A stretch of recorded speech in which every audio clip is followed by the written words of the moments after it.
Continuamos con la clase número 9 de la materia Física 2 de la Facultad de Ingeniería de la Universidad de Buenos Aires. Consideraremos que tenemos dos conductores de forma arbitraria inicialmente descargados. Vamos a pasar carga de uno a otro conectando un componente activo entre ellos denominado pila. Este componente lo que hace es mover cargas, es decir, impulsa cargas de un conductor hacia el otro, de la misma manera que lo hace una bomba hidráulica que pone en movimiento un fluido en un circuito hidráulico. La pila no tiene capacidad de crear cargas. Si así fuera, sería una contradicción al principio de conservación de la carga eléctrica. Una pila tiene dos bornes, uno positivo y otro negativo. En los conductores, las cargas que se mueven son electrones libres. La pila saca electrones del conductor 1, que está conectado al borne positivo de la pila, y los manda al conductor 2, que está conectado al borne negativo. Es así que luego de conectar la pila, el conductor 1 queda con carga neta positiva y el conductor 2 con carga neta negativa. Ambos con la misma carga en valor absoluto. El sistema formado por los dos conductores y la pila sigue teniendo carga neta nula. Las pilas, según el proceso de su fabricación, pueden establecer distintas diferencias de potencial entre sus bornes.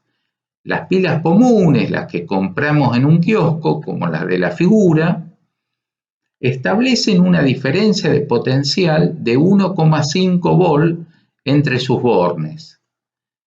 Su simbología, para representarla en circuitos eléctricos, son dos líneas paralelas, asignando a la más angosta y larga el borne positivo y la otra, más corta y ancha, el borne negativo, como se ve en la figura.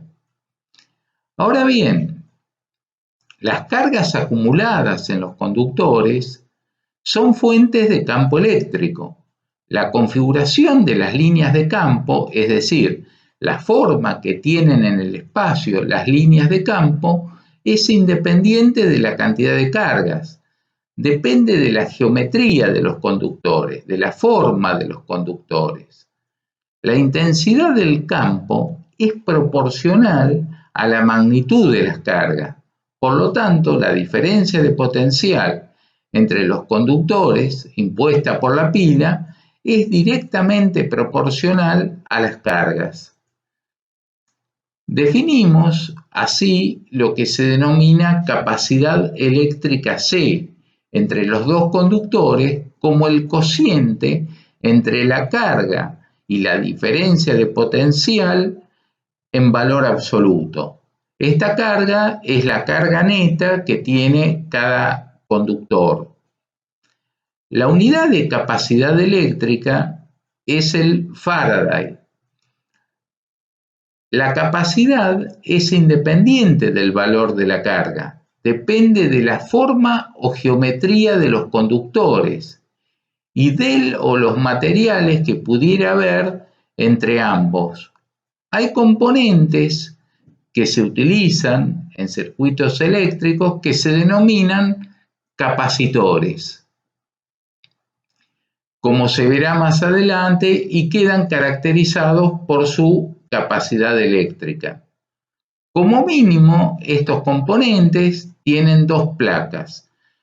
Esas dos placas son dos placas conductoras enfrentadas. La simbología para representar un capacitor en un circuito eléctrico son dos segmentos de línea paralelos, como se indica en la figura.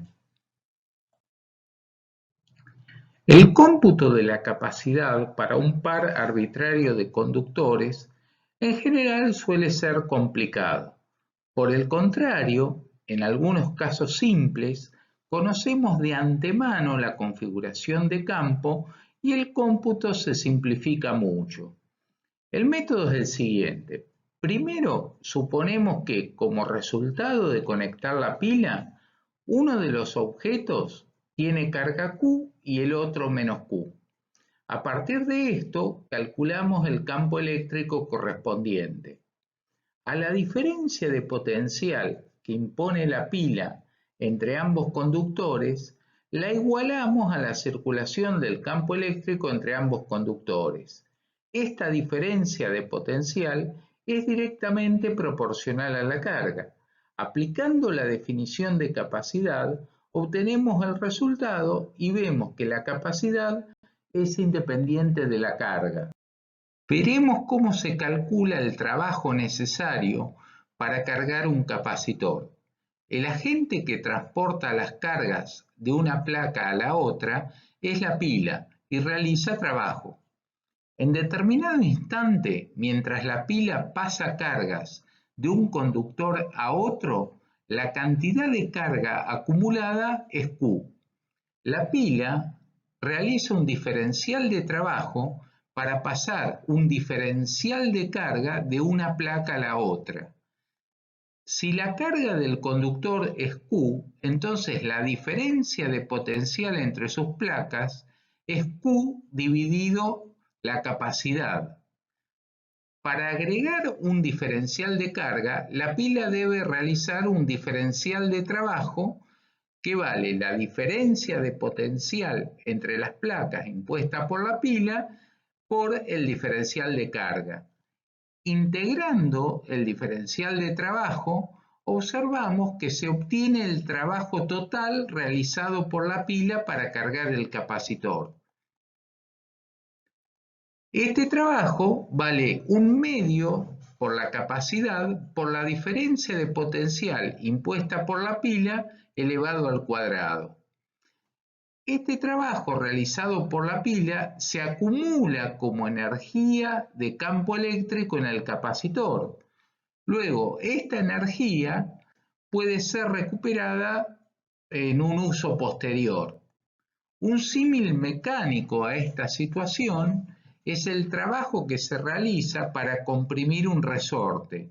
En este caso, el trabajo queda almacenado como energía potencial elástica en el resorte. Plantearemos el siguiente problema. Dos placas conductoras dispuestas paralelamente entre sí. Cada una de estas placas prismáticas tiene dos caras con superficies de dimensiones predominantes sobre las 4 restantes. Es decir, el espesor de estas placas es mucho menor que las dimensiones lineales de las caras predominantes, como puede verse en la figura.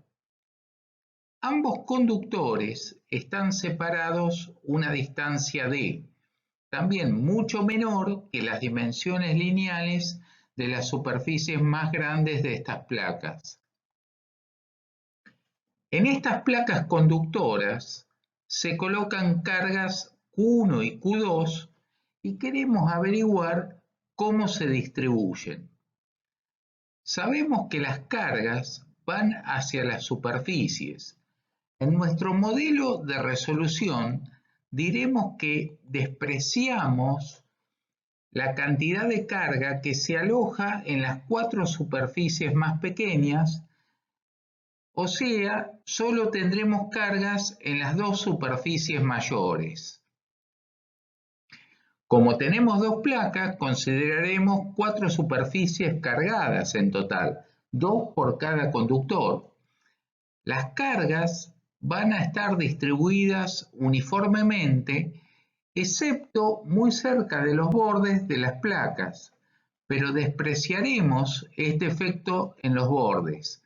Bajo estas consideraciones, las líneas de campo eléctrico se mantienen perpendiculares a las placas cargadas y en estado electrostático el campo eléctrico será nulo en el interior de los conductores. En forma esquemática vamos a indicar las superficies cargadas como se ve en la figura.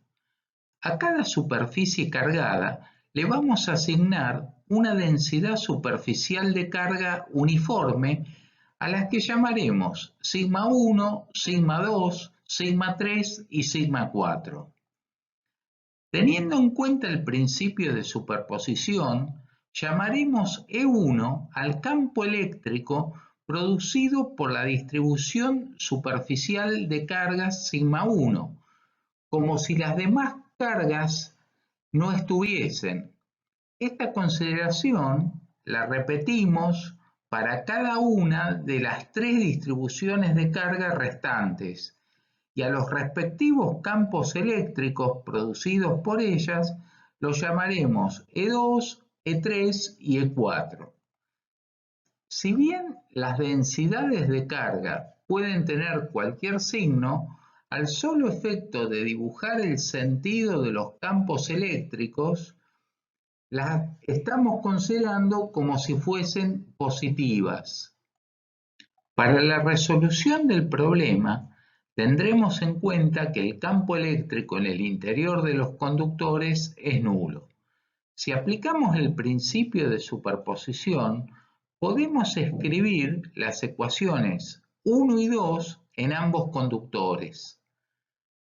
Por otro lado, el principio de conservación de la carga eléctrica nos dice que las cargas Q1 y Q2 que ponemos en cada conductor deben ser igual a las que tenemos luego que se redistribuyen hacia las superficies.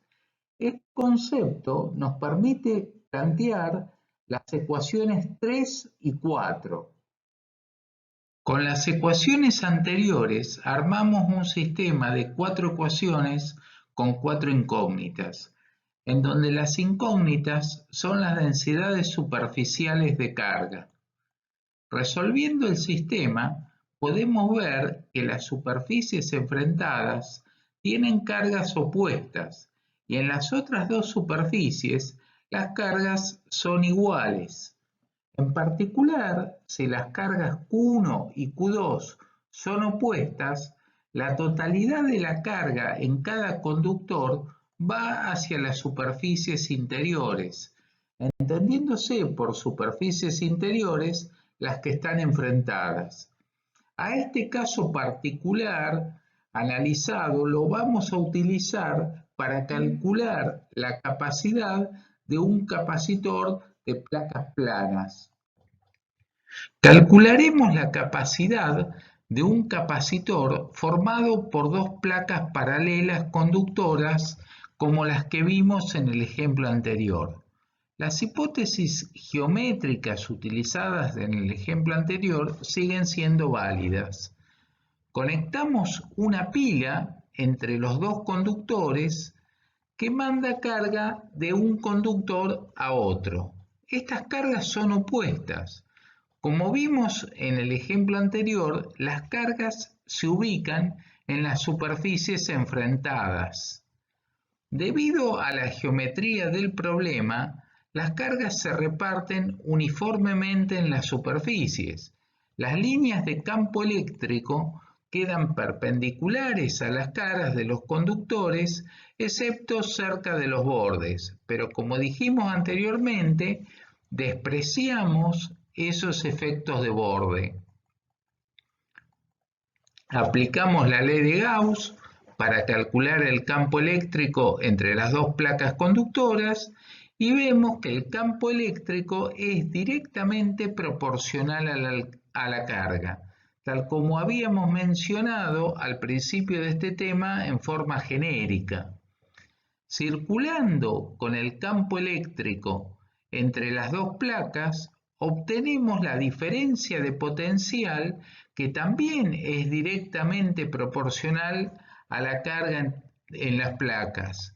Aplicando la definición de capacidad, obtenemos la expresión de la misma que, como observamos, es independiente de la carga y solo depende de la geometría caracterizada por el área de las superficies de las placas, S, y por la separación D entre ellas.